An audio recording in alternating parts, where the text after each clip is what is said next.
JAC chairman Kodandaram మరోసారి కేసీఆర్ ప్రభుత్వంపై తీవ్ర అసంతృప్తిని వ్యక్తం చేశారు.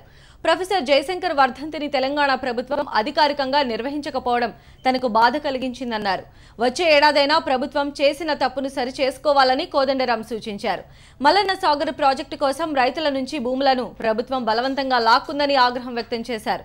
బాధితులకు మద్దతుగా ఉంటామని కోదండరాం స్పష్టం చేశారు. రాష్ట్ర ప్రభుత్వం ఆయన వర్ధంతిని కానీ రేపు ఆగస్టు 6న ఆయన జన్మదినం వస్తుంది. ఈ రెండు కార్యక్రమాలను కూడా చాలా వారే బాధ్యత తీసుకొని నిర్వహించాలని చెప్పి మేము కోరుతా ఉన్నాం. ఈసారి నిర్వహించలేదు.